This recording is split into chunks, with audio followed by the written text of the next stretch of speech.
Ndekeni, Ajeni, Otofini, Osamaru Nekene. Let's listen to this boy once again. The man which formed the Igbo community that spread and made the Igbo community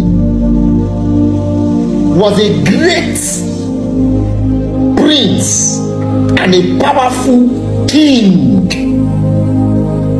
who was to rule Benin Kingdom but did not succeed. You cannot find this in history book. I only tell people the gods and the deities speaks to me direct. But guess what? He migrated down with his entourage and everything. Why? He went to report to Pharaoh in Kemet. I'm talking about after the 21st dynasty. After the 21st dynasty, when the blacks were ruling the whole of Africa.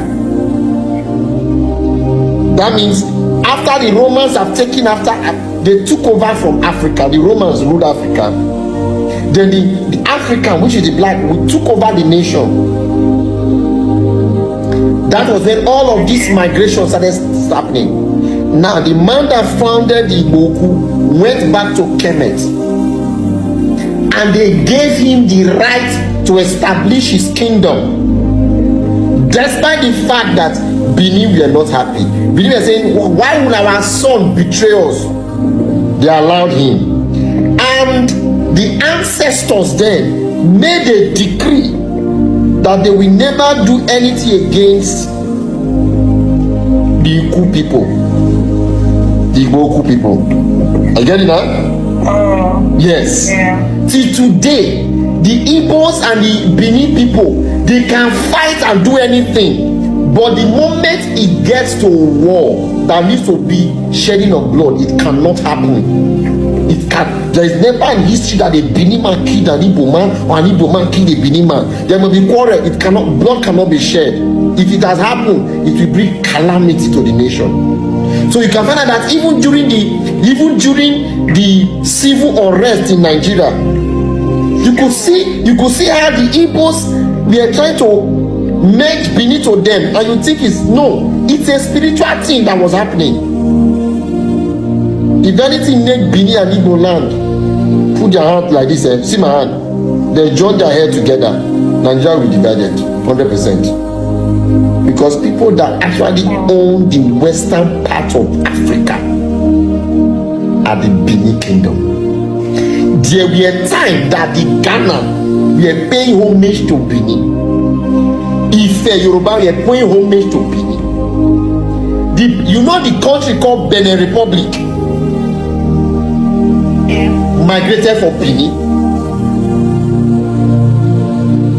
Cameroon hold their essence to Benin. It was the white men that divided us.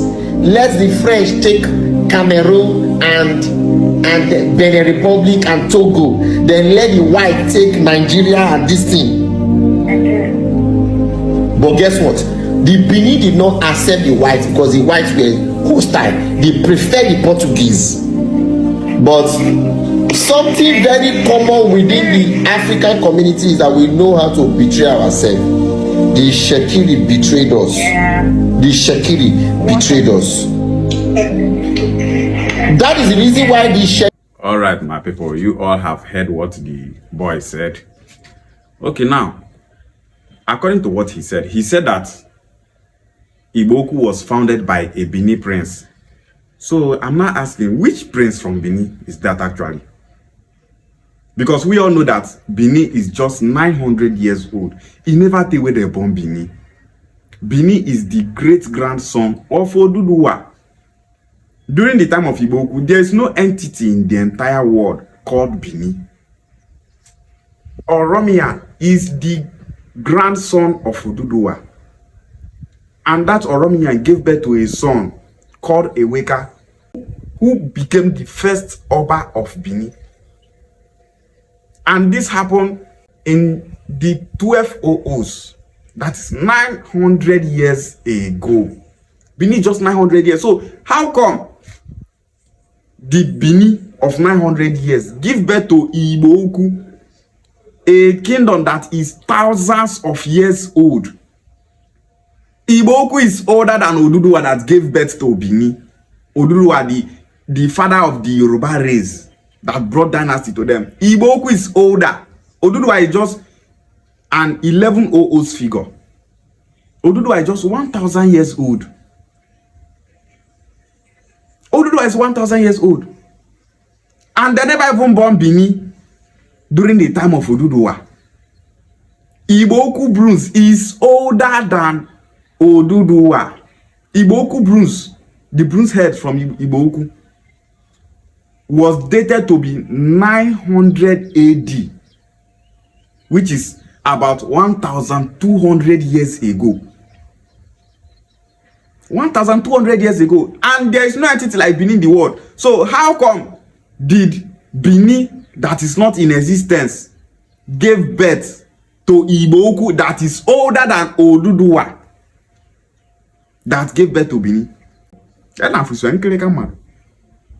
he said that that is the spirit that tell him. If to say na spirit they tell this boy all the same truth, that means that spirit is on Kolos.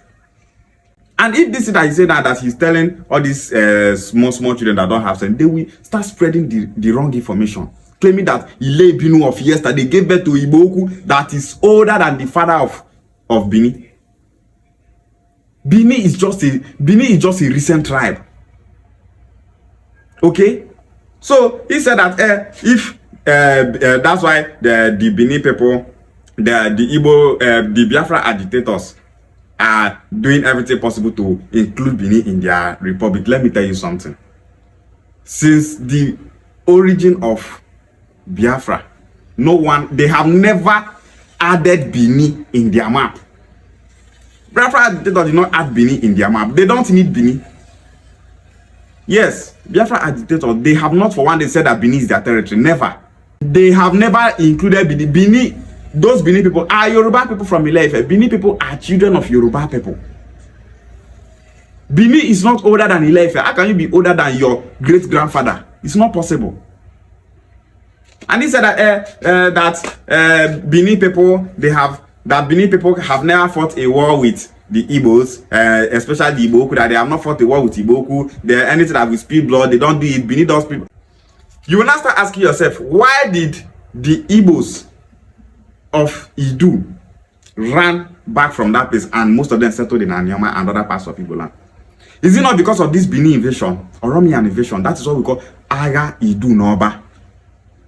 When Oromian invaded that land, they now ran away from that place. During the invasion, these Yoruba people, Oromian, that is the Bini people of today, they killed many of these Igbo people. Bini people are known for, Bini people in the ancient times, they are known for killing people, selling them into slavery, and using them for sacrifice.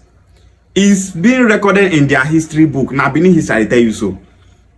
They kill people and use them for sacrifice. Okay, now let's talk about Aya Adesuwa, war between Ubuluku and Bini.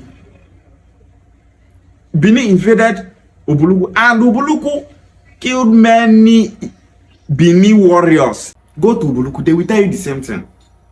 Ubuluku won't finish Bini for the war. Is that not blood spilling? Should we start talking about the Biafra war, the genocide? How Bini people were killing Ibanke people in that Edo state. How Bini people were killing Okwane people. They did not regard them as Ibanke people, Okwane people. They were calling them Igbo people. Go and ask our elders in Okwane. Let them tell you how Bini people killed so many of them during the war. How they killed Enuane people, Okwane, Ika people in Edo State. You think we don't know? We know it. Who caused the war? It's Oba Eredua, the late Oba Eredua. Now caused that Biafra war. So where you go on say, not grill.